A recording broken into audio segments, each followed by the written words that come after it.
Proverbs 29 verse 7. Two things I request of you: remove falsehood and lies far from me. Give me neither poverty nor riches. Feed me with the food you prescribe for me, lest I be full and deny you and say, who is the Lord? Or lest I be poor and steal and profane the name of my God. So I want to zoom in and magnify verse 8. Remove falsehood and lies far from me. Also compromise. You want to build in a direction and move in a direction and bring about correction in one's life where there's no compromise, there's no lies, and there's no moral decay that would rot your moral compass, your inner man, and make you ineffective and shameful for the coming of the Lord. Your preparation right now is your preparation for the coming of the Lord. Your no's, your yeses, your circles, your groups is what's pruning and refining your being, your spirit,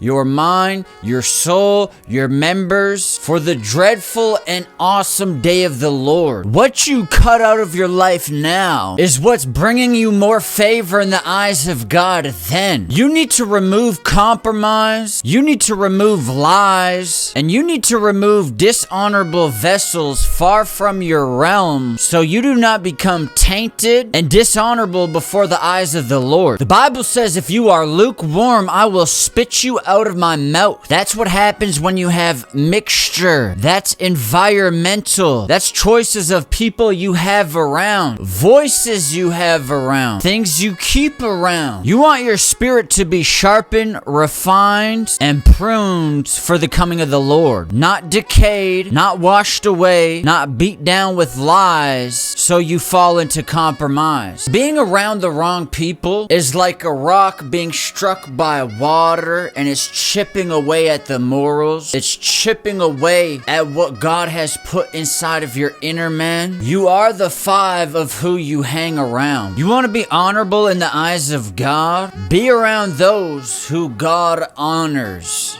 Your inner circle is only building you up for eternity or reeling you down into damnation. Lukewarm is a mixture of hot and cold. Being amongst, coming into contact, hearing, listening, meshing. It's important the direction you aim, the direction you build towards, and the realm in which your feet walk. Make sure you're walking in an honorable direction, and make sure you're moving into realms that make you more honorable and favorable in the eyes of God. And I'm talking about those we call influences. Those who influence you should be those who are influenced by God. And that's the five you have around. Those who get you more influence with God, faithfulness, trustworthy, honor, respect, favor with God. If they build you up in the eyes of God, they are not a fraud. But when it comes to your own internal influence, how you influence, it needs to be respectable in the eyes of God and towards His commandment, which means helping the needy, helping the lost, delivering the oppressed, and doing what God requests. But as for those who influence you, speak into you, make sure they edify and grow the spirit within you so you and God can move into a new venue, a bigger relationship, a bigger fire, a bigger intimacy, bigger growth, bigger doors, more faithfulness, more favor. Make sure you're growing in stature,